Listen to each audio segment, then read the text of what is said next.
Yo, yo, yo, what's going on, ladies and gentlemen? It is I, the microphone messiah, Phillip Antoine, and I am joined by the Canadian destroyer, BT, Brandon Tanguma. What's going on, man? It's going good here to do a SummerSlam recap. Everyone out here doing like instant recaps on a Saturday or a Sunday, but we're here differently. After everyone has done their recap, now you come to us for the real recap. Yeah. We used to do those. We used to do those. And let's not forget, you Used know, to drive down a bumpy ass Hayward non-paved street to go to the other guy's house. yes, yes, we should do that.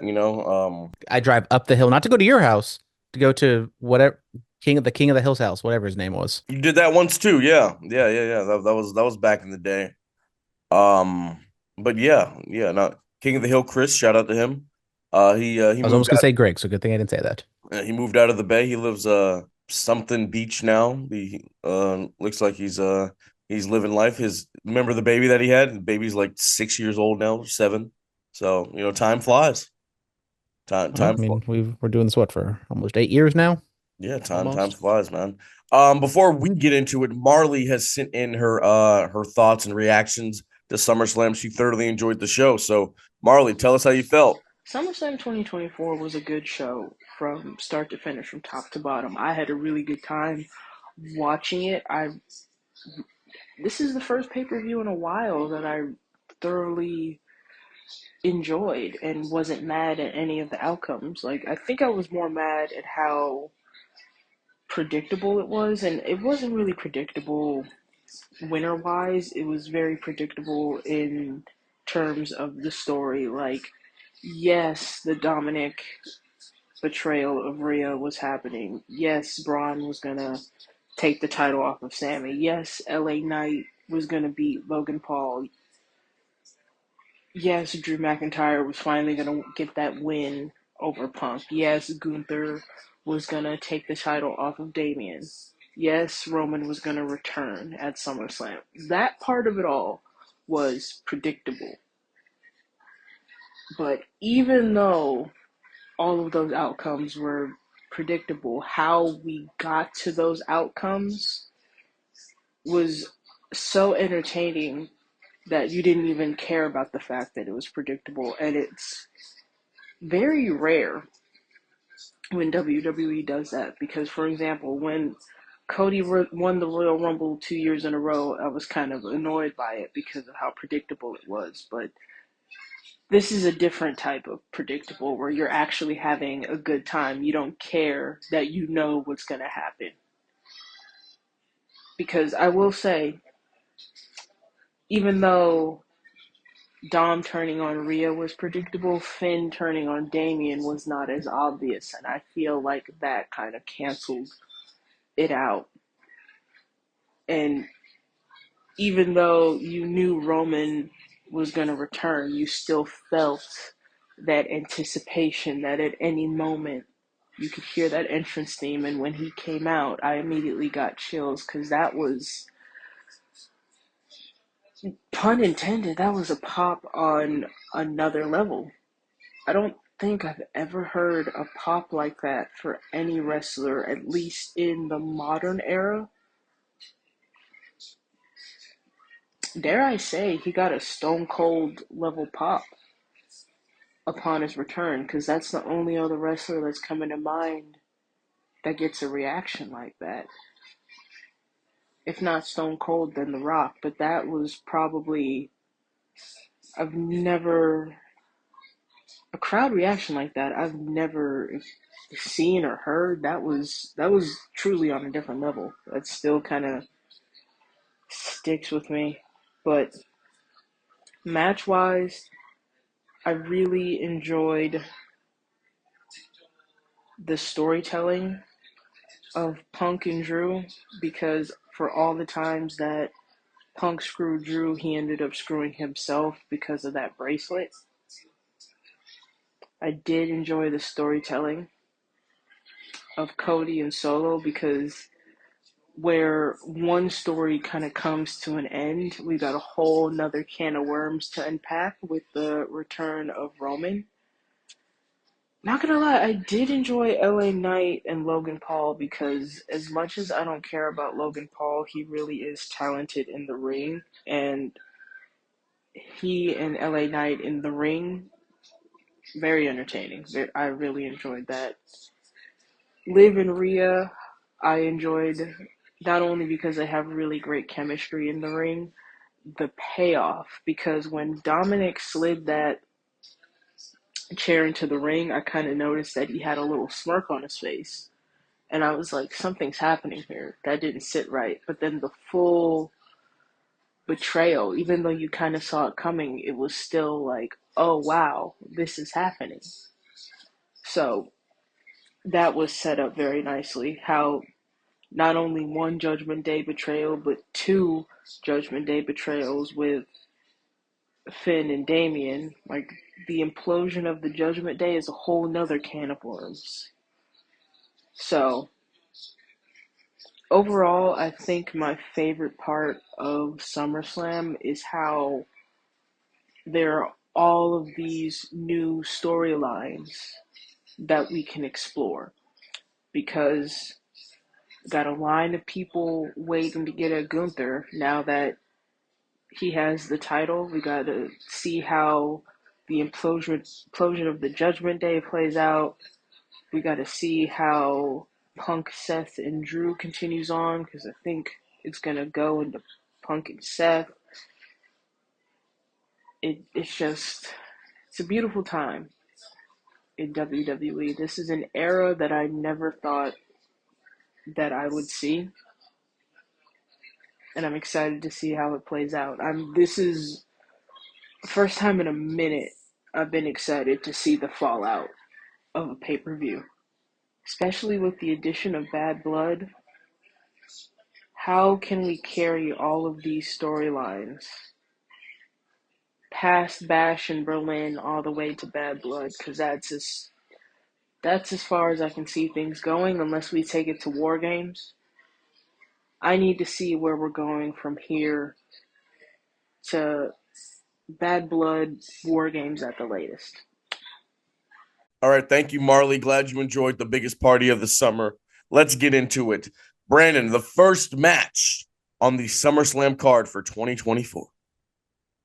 Well, after a 3-hour pre-show where no matches happened, it was just a bunch of talking heads. We finally got a match. They opened it up with Rhea Ripley Liv Morgan defending her women's world title against Rhea Ripley with Dominic Mysterio in Rhea's corner. It goes 15:55. And if you saw it, they did an elongated entrance for Dominic and Rhea. And for the first time in either ever or a very long time, Rhea was outwardly affectionate towards Dom, and alarm bells went off that it was going to happen. Everyone thought it was going to happen, and it did. Dom turns on Rhea, and he's with Liv Morgan now. So, some might say that was the right choice. I'm not. Who's to say? Who's Look, to say? good match. The Oblivion got hit. I don't think anybody's ever kicked out of it. And then so when Rhea kicked out of it, and Liv Morgan's reaction was valid. And then Dom sliding the chair in and distracting the ref, Oblivion on the chair, 1, 2, 3, and Dom helping up Liv, and then just planting a big old smoocheroonie on her, and Rhea just looking distraught, and Dom just looking like the scum of the earth, especially with that mustache. And then they show the video, or the post photos on Twitter later on that night. Dom with a whole bunch of chicken tendies. Liv gets him. Yeah, I mean, this match was exactly what you thought it would be. Liv might not be the best wrestler in the world, but the crowd was really into it. I thought this was the perfect match for an opener because, the crowd was into it and they were hot for it. Rhea, they told a story of her popping her shoulder back into place. I'm not a doctor. I don't know if that's like legit or not. If it's like now because she hurt her shoulder one time, it's like a party trick that now she can just pop it out and pop it back in whenever she wants. I don't know. It looked disgusting because, like, as the announcers pointed out, there was like some bulge coming out of like the top of her shoulder. But um yeah, the Dominic turn, a lot of people saw it coming, and I thought it was okay. I think, like, from a legit, like, a logical standpoint, like, why would it just happens to be Dominic turned at that exact point where he throws the chair in and she gets the Oblivion and he stopped her from hitting the chair when, if she did hit it with. Anyways, there's gonna be a theme with the SummerSlam. I thought this match was fine. Thought the interference was fine. We'll get to it a little bit later. Where let's just say I'm not as big of a fan as this SummerSlam as maybe other people are, which may be the minority opinion, but I just thought there was too many consistent interferences and distractions throughout the entire show for what is arguably, if not the second biggest show for WWE. Yeah. I mean, if you look at this, man, it was a 2 year long story, kind of being told. When Rhea first joined the Judgment Day 2 years ago, her first two victims were Liv Morgan and Dominic Mysterio. They got their comeuppance. Got their retribution. Yes. Yeah, they got their comeuppance. The Liv Morgan revenge story. Everything Rhea held dear to her is Liv's, the women's world championship, and Daddy Dom. And then they sold or Rhea sold it where she was like sad or she was like, I don't know exactly the look she was going for, but she almost looked like tearful, and then it kind of turned to anger. Yeah. So I'm hoping they stick with that of her just being angry at Dom because like I said, she was never like outwardly like, oh my God, I'm in love with him. It was always just kind of like a Dom She was A Dom thing, not Dominic, but another type of Dom where, it was kind of like playful in that sense. It was never like, oh, I mean, she was smitten with the young chap, you know? That's all that was, man. but Look, I don't think she was like for the majority of that. It was never like that. It was like, oh, her little plate thing. her, Like her little boy toy. he does whatever she wants and he's gonna obey her. But then like in the entrance, like I was saying, she was like, singing to him and like, smooching on him. And it was like that was never really something she did, and then she just happens to do it the night she gets turned on. She, she realized, how much she truly does care about this man, and she wanted to show it to the world on the second biggest stage of the year in front of And then 57,000. look what happened to her. That's what Yeah. happens when you start. I think she officially like really went all in, and then the tables got turned. She lost all her chips. You know it happens. What's up? What was the next match? Then we got the Intercontinental title match with Sami Zayn defending against Braun Breaker. Shortest match on the card, 5 minutes, 40 seconds. And Braun Really? is your new IC champion. Rumor has it this match was supposed to go 10, but then it got cut. I don't know, why or how it got cut because it was only the second match of the show. But um, yeah, Braun Breaker gets the win, what people kind of expected. Once again, I think the match under-delivered because they thought they could have had like, a show stealer of a match if they went a little bit longer, but they didn't. They went shorter. And I think if you're gonna go to the 5 minute range, just cut it down even more and go like the 2 or 3 minute range where just Braun runs right through Sammy. I think just like the 5 minutes is kind of like that in-between time where it's kind of like an extended squash match where I think obviously Braun's gonna get something out of it because he wins, but I think you get even more out of it if he just like runs right through Sammy in a quick fashion. Yeah, I mean, you've witnessed a squash match. You witnessed that one guy over at Oasis beat that dude in like a minute something. So they should have did that route. Exactly. And that guy's over like Rover now. Oh man, oh, look at that. Shout out to Braun Breaker, man. Came out there, did that thing, decimated Sami Zayn, and now he's the new Intercontinental Champion. Yeah, I mean, like I said, people maybe people had high expectations, but I will say positive. This was the only match that had like zero goo goo gaga attached to it. So gets a stamp of approval in my book on that front. It was just in and out. They did their thing and then they gone. Then we got the other mid-card title match with Logan Paul defending against LA Knight. Yeah. Logan Paul comes out with WrestleMania 28 legend Machine Gun Kelly, and LA Knight comes out. He does an extended entrance with the Prime truck, which he borrowed, we'll say, from SmackDown on Friday. And this one goes it officially goes 12 minutes, but it went much longer than that because there was an extended brawl on the outside area, and Logan Paul's cronies get involved. MGK gets involved, handing Logan Paul brass knucks. LA no sells the brass knucks and then hits his finish for the win. Logan I hitting a moonsault on the outside, which has gotten some play. Buckshot Lariat because he's got to steal all the Hangman's moves. But I thought this was another good match. Yeah, no, the moonsault. I mean, that was a dope one. Like, I know people have their gripes with Logan Paul, but you can't deny this man the work that he's put in to treat this business with all the respect in the world that it deserves. I mean, kudos to him, man. And that finish, I just the buckshot, the sidestep, hit the BFT, the 1, 2, 3, and LA Knight, the new United States champion. Yeah, I love it. Congrats to him.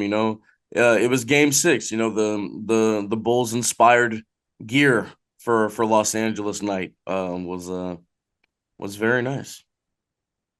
I'm sure all those Cleveland Cavalier fans loved that. But yeah, I mean, it was once again a straightforward match, which a little bit of shenanigans on the outside, but that's a Logan Paul match as you expect. So I thought this was good for what it was. I think the knock on LA Knight has always been like he's not the greatest wrestler. Maybe this was more of a Logan Paul thing where Logan Paul maybe brought up LA Knight a little bit, but I thought this match worked well for what it was. The crowd overall, like they got up for points. Like obviously, like they popped huge for aspects of the show, but there's other points where I thought they were a little bit, maybe not dead, but I think this open air stadium does always kind of attack. Doesn't bode well for wrestling crowds, especially like for a SummerSlam or a Royal Rumble, where they have a huge crowd, but it's not like a sellout like WrestleMania crowds are. But then we got staying on SmackDown. We got the WWE Women's Championship. We get Bayley defending against Nia Jax. This one goes Yes. 12:30. Talking about one of the biggest pops of the night was a Bayley super power bomb on Nia Jax, which got a huge ovation from the crowd there. Hey, Uh, Bailey been working, man. You see the video she posts on social media? She's been lifting, man. I mean, to I hook. usually just see her like juggling slash cornhole videos. Yes, yes, yes. But to hook Nia for that and then to walk to the center, that's I mean, with anybody, that's not an easy feat to do. So kudos to her on that one. And then another annihilator to get the job done, and boom, Nia Jax is the new WWE Women's Champion. Tiffany Stratton's music did hit massive pop for her. It's Tiffy time. Um, yeah, man, it was something. It was something, man. Congrats to Nia. I felt like it's been time for her to be in the championship picture. I thought she should have beat Becky for the women's world title when they were feuding earlier in the year. So I'm glad at some point in 2024, Nia Jax got a championship. Yeah, I mean, she definitely. I hate the whole "you deserve it" chant, but Nia Jax has done like the best work of her career in How this long? run right How here. long? So, Nia being a big heel over on SmackDown. I don't know. I mean, they got Bianca and they got Jade, so I think having like a monster t type heel over there on SmackDown definitely does bode well for that roster. And yeah, I mean, the match was like okay. I mean, it was nothing like special by any means, but another sort of distracted finish with Tiffany Stratton. It didn't like lead to the finish, but Yeah. Bayley, took her eye off the ball, and then I hit like I think like what two, at least two, bonsais in a row. So yeah, not I don't. I Yeah. wonder what they're gonna do with Tiffany and Nia if it's gonna. I think it's gonna evolve into a Tiffany face turn eventually. Maybe not right now, but maybe like towards WrestleMania. Yeah, I don't. Because people, I mean, people just like her, and I just don't know how much Yeah. you're gonna push against that. Yeah, I mean, we'll see. You can't be like that type of character and be a good guy. Sorry, I had to get a little gulp of something. Um, Moving on. Moving on, then we got probably the most anticipated match of the night. We had Drew McIntyre taking on CM Punk with Seth Rollins as special guest referee. Forgot to mention, in the first match at least, they had the referee cam, which of course it had to be sponsored because everything has to be sponsored on these Yes. WWE shows. And Seth Rollins had it, so we got to see a little bit of his entrance. And then unfortunately, something happened where it kind of came loose and Seth just took it off and chucked it. So we only got it for like that entrance pretty much. But what did you think of the limited use of the ref cam? Other companies, I think WCW and TNA have used it back in the past. Other sports shows or promotions have used it. I enjoy it as much as I hate the advertising aspect of it. I mean, it gives you a different visual. It makes you feel like you're in there with them, which is obviously the point. I like that. I mean, I've never seen one before, honestly. In all the wrestling I've watched, I don't remember WCW or TNA ever even doing this. Yeah, I know AEW does like the turnbuckle cam. I kind of I like that. Um, so This was like old WCW. This wasn't Nitro. This was like in the early to mid '90s. This was way okay. back in the day. But Well, wow. I think it works better like as a replay angle, not like a live Yeah, feed. because you can like pick and choose like the best angles you really want. But it adds something different, and under this new production team, they're definitely trying some new things, like extended non Kevin Dunn 50 cuts in 25 seconds. But the match itself, like you would expect. Unfortunately, I thought the match was too much about Seth Rollins abusing his authority, going after both guys, talking to him, and both guys, yelling at Seth and going back and forth. And once again, the bracelet, it ends up being the cost to Punk because Drew pulls it Catalyst. out. Drew pulls it out of his trunks. Then they go back and forth. Drew drops it. Seth picks it up, puts it on his wrist. Instead of putting it in his pocket like every other referee does, that's just the inexperience from Seth Rollins there. And Can we talk about they did the 97 callback. I mean, people have been talking about this. I was talking about this. And they did it. I mean, Punk in the Bret Hart pink and black, Drew in the all black, obviously the taker of it all, and then Seth Rollins, the Shawn Michaels. But here's the thing. the bedazzled pants. Yes, the shout out to the bedazzled pants. Drew was the Bret Hart in this situation. Like he keeps like speaking his truth, and he's getting chastised and criticized and booed for it. So it worked very well. Drew shoving up Seth in the face after the chair. He goes to hit him with a chair. He ducks, and Punk is right there covered up. And, we got the little callback. It was a nod. I'm glad it wasn't the finish. Like it was like, hey, this is for you fans that know. We'll give you this one, okay? And then they As continue to Michael go Cole on. yells at the top of his lungs, "Oh my God, that's just like SummerSlam '97!" Like, thanks, Cole. We couldn't figure that out ourselves. Well, some people watching didn't know. Some people watching didn't know. And they started doing the SummerSlam by the numbers too, with the countdown and everything. I was like, okay, so they threw it in there. But yeah, I mean, it had a big fight feel, man, and just Punk walking down that ramp. I like the limited display. They utilized just having the fans there, and Punk just walking down that ramp, cult of personality playing. It had a big fight feel. And I heard Sam Roberts call this the sunset match. You know how in these stadium shows they have the matches that kind of their entrances will happen like when the sun is going down, and then by the time the match is over, it's nighttime, it's dark out there, and I think this was an appropriate choice for the sunset match. Very good stuff, man. A GTS happened, a Claymore happened, Punk kicked out of that, and then another one. It didn't look pretty. It looked nasty, and boom. Drew McIntyre's beating CM Punk. Yeah, I wasn't as big of a fan of this match. I think this is maybe like the crux of my complaints of a lot of the show is like this was the biggest match of the show. It's been going on for so long, and we're like Seth Rollins is kind of the focal point of this match. Like, why can't it just be Punk and Drew?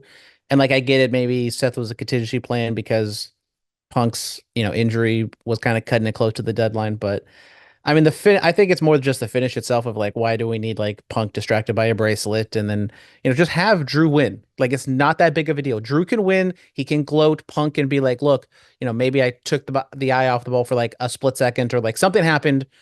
But especially, we're not going to talk about Raw, but everyone's like, oh, okay, they're doing this because it's going to lead to triple threat in Berlin. Apparently it's not. Seth is going to go off doing something else. So what was the whole point of doing this specific type match if you're not going to go to that triple threat? Just have Drew and Seth or Drew and Punk just have a straight up wrestling match. Maybe a little bit of shenanigans, but I don't think they needed like as much attention on Seth. And this was kind of what I was afraid of, that Seth was going to be too much of the match. I think he was, in my opinion, because it should be about Drew and Punk, but it No, wasn't. Seth is a personality. I did like Punk. Punk talking trash to him. I don't Line of the care. night was the Sabu pants. Yeah, your Sabu pants. Punk letting him know, like, after the GTS and taking the bracelet off, it's always about me. It's never about you. Good stuff. Good stuff. Then we got to the penultimate match at SummerSlam with Damian Priest defending his World Heavyweight title against Gunther. Right after the Rhea Ripley Dominic turn, we did get a backstage segment of Priest reacting. He was throwing a fit. He was angry at Dom, but Dom was nowhere to be seen after that. And then before this match, they did another backstage segment where Priest was getting ready, taping up his wrist, and Finn came out and said, he's happy for him and he's ready. And Priest, they kind of apologize. Priest apologizes for, maybe getting a little angry these past couple weeks. Then Finn Balor apologizes, but we don't know what he was apologizing for. But we figured that out here with uh, this match that went 16-40. Finn Balor comes out of the blue, and you're like, okay, here we go. Priest hits, I forget if it was a chokeslam, what exactly move he hit, but he South rolls of Heaven. Gunther. Yeah. He rolls Gunther halfway across the ring to get him to the ropes, and then Finn Balor puts his leg on the rope. Priest being a smart babyface, actually looking Yes, yes. at the replay. I want to talk about that. I mean, that was great. Like he looked at the big screen like, "Hey, what the hell?" And then, Finn Balor, just that smarky look on his face, And then shout out to Gunther realizing that he was bleeding by looking at the thing and then wiped the blood off his chest and then rubbed it in his hair. Nonetheless, Gunther, the power bomb and the choke. Gunther, he is the world heavyweight champion. It will forever be known as the day he saved this great sport. I very much enjoyed this match. I thought these were, two big guys just going at it, chopping. I mean, Gunther bleeding from his chest like a couple minutes in because of, residuals from the Monday match with Finn Balor. Hey, they were laying Um, it in though. They were going for it. I really enjoyed this. I mean, they had you believing like, oh, maybe Damien could have got this done, But all in all, um, Finn Balor cost his former boy the the World Heavyweight Championship, and I think the Judgment Day was a success. I think we can honestly say that the Judgment Day was a success. Finn Balor got to a place that he hadn't been to in a long time with, kind of that Prince aura. Damian Priest became a world champion, and has transitioned into a decent babyface. We'll see where it goes from here. Rhea Ripley's kind of become we can use the term megastar. Dominic Mysterio has become one of the top heels in the company. The Judgment Day was a success. yeah, I mean, especially with how they started with Edge, where it was like, okay, they're just Well, see, Edge trying to with live out his brood, no, with backstory. we don't like they cut it too early. If they had really given it some time, it could have turned out much better because Edge was only in it for like 2 months and then it was over because everybody was hurt and they needed a new baby face or they needed another baby face on the roster. But yeah, no, the Judgment Day worked out. It was a success. So I mean, back to the match. I really enjoyed the match. I don't want to say I hated the finish because, like, once again, in every single match, you can explain storyline wise, okay, this is why they did this. This is why, this happened and stuff. But then when you look back, you're like, okay, what? There's 7 matches on the show. Six of 5 of them had like, or 6 of them had some sort of interference. 5 of them had like relatively clean finishes. So it's like, okay, like, I feel like this is the match where you didn't need the Finn turn. I think you could have saved it for Monday. Like you can have Priest and Gunther go out there and have a really good match because I thought they were on the verge of having like a good match. I still think this was probably the best match of the show overall, but I think you could have saved it special, especially with Gunther if they have big plans for him for this to be, you know, Gunther defending against John Cena at WrestleMania for his 16th title. Just have Gunther have a fantastic match like he normally does. Priest loses. Maybe we run it back on Monday and, Priest says, you know what? I gave him my all. We said some things and because he's a stand-up guy now, they shake hands, whatever. And Finn then turns on Priest there. Like I get it. They did the thing on Monday where he's like, "Oh, this happened at SummerSlam, whatever," and I'm getting it back. But I didn't think you needed to go like that specific on Nah, it. you gotta cost them. You have to. You gotta cost them to really get that vigorous feud going. So that's what they did. Main event time. Yeah, main event time. I got you. I got you. Oh, I got sorry, you. I forgot. I got you. I'm just a prelim guy. I'm like Cody's other dog. I'm a jobber. It was Pharaoh's last walk. Shout out Pharaoh. It was his last walk to the ring. He's been there for a lot. He was there for All In.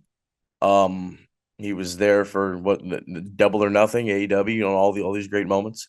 But ladies and gentlemen, it was for the undisputed WWE title. Bloodline rules. The American Nightmare Cody Rhodes defends the WWE title against the current tribal chief Solo Sikoa. The Bloodline rules. It kind of has a tempo to it, right? It starts off, a decent match, and then you get the chicanery with it. The Tongans, they come in, Tonga Tonga and Tongaloa, they come in, they do the damn thing. Um, and then what you call it? Arn Anderson. Arn Anderson was shown. It was great to see Arn and Cody back together. Arn said, "Hey, you got some friends coming." People were like, "Does Arn got the Glock?" a little AEW reference. But no, KO and Randy Orton, their music hits. They come out there, take care of the Tongans. The match keeps going, but then when Cody's about to hit at the crossroads, Big Oos, Jacob Fatu comes out of nowhere. Boom, does the damn thing, puts Cody on the announce table, dives on him, and then it looks like he appears to have hurt his ankle or whatever. The day after, he was seen in a gas station wearing a walking boot. So hope Jake's okay. He could barely get up after he did the splash onto the announce table. Jake was just yelling and telling Solo to finish it, finish it. And Cody was kicking out of the big moves, and then they're both down, and that music hits a different intro Hated it. to the song. Hated it. The old song was so much better. Why did they have Well, to no, mess with it? it's It still was the song. clearly, it was like the best original wrestling theme, I think, in wrestling right now, and you had to It's go and mess with it. it's still the intro's different. The song is still the same. The intro is different. It happened. You saw the head of the tabletron. People realize it's happening. Roman Reigns has returned to WWE after a few month-long hiatus. The OTC, the original tribal chief, no Paul Heyman in sight. And Roman, he tells a story with his face, man. He just walks down to that ring and like, well, who's he gonna help? Obviously, all the trash Solo's been talking. Superman punch. The crowd's going ballistic. He's firing up. Ooh, spear. A spear to Solo Sikoa. And Roman, he didn't have to choose. He didn't have to like, what am I gonna do? And then Roman and Cody looking at each other like, oh no, like we still have a lot more to do. We're gonna get Rhodes Reigns 3, and that's gonna be massive. Cody hits that crossroads, and he just stares down at Roman Reigns while the 1, 2, 3 happens. They stare down at each other. Roman not taking his eyes off of Cody. Yeah. So this was something, man. There was a sign in the crowd, both on SummerSlam and on SmackDown, where it said Timu Bloodline in reaction, to the current state of the bloodline. I thought this was Timu Bloodline rules. It was, it's extremely hard to top what they did at WrestleMania, and you know, people know what's going to happen in a Bloodline rules match. Nothing happens until there's interference. So the first 15 minutes of the match, like there was no real drama. No one real believed in any kickouts. It was just like the crowd was sitting on their hands for the Tongans to show up, and then here we go, run of the mill, and everyone, then Roman finally shows up, which I mean, 10 years maybe too late for a babyface pop like that for Roman Reigns, but by God, they finally did it. Almost like someone on this podcast been saying for damn near 10 years, like if you just turned him heel, people are gonna like him eventually once he turned back face, but neither here nor there. Um, yeah, the match stuff was like okay. I mean, I thought it was just no one believed Solo was gonna actually win. So I think that was just kind of affected it of like no one thought Solo was gonna win. Cody is still over.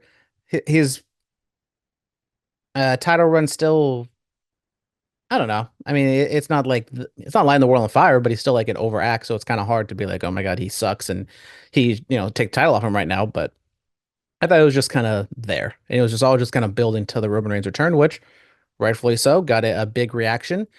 I would assume I'm hoping the Fatu injury was an angle to kind of write him out so you can save the, Jacob and Roman showdown for later.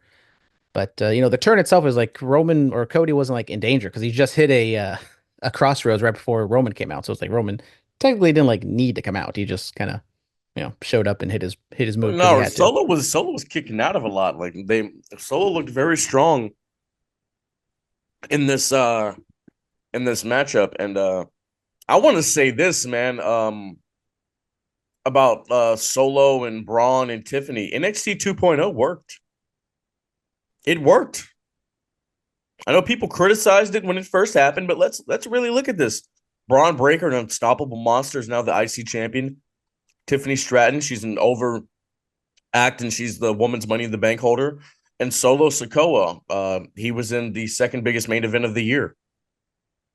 I mean, NXT And 2. Odyssey Jones is a part of the New Day. Yeah, NXT 2.0 worked. Like, can we admit it? Can we admit it? It worked. Trick Williams he's doing pretty much, he's doing fine. Carmelo Hayes got raised to a different level. It worked. I don't think he got raised to another level. He's out I here mean, just losing to Andrade on prelim SmackDown matches. he got raised to a different level with the work he was doing with Trick before he left. NXT 2.0 worked. That's my point. It worked. You were the biggest Damn. hater. No, you were the biggest hater. Come on.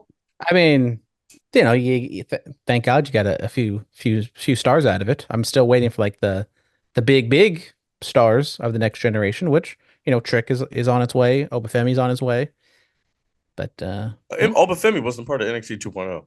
well, I'm once again used to be the NXT guy, falling off, so I don't know what the generations are these days.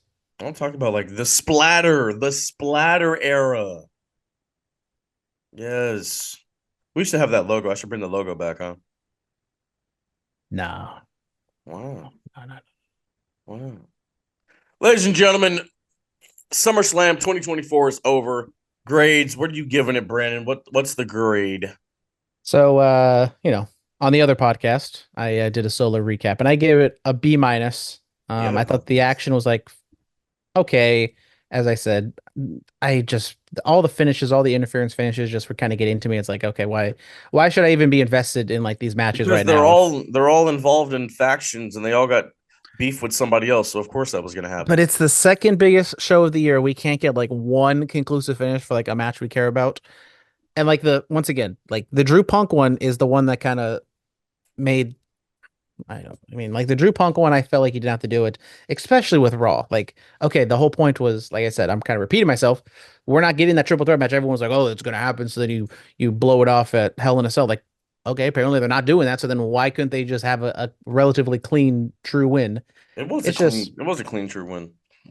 I mean, he took him to Dick Cake City, and Punk got distracted by a bracelet, which It, technically has come to light. It's not even AJ's bracelet. A fan gave it to him. Well, shout out to that fan.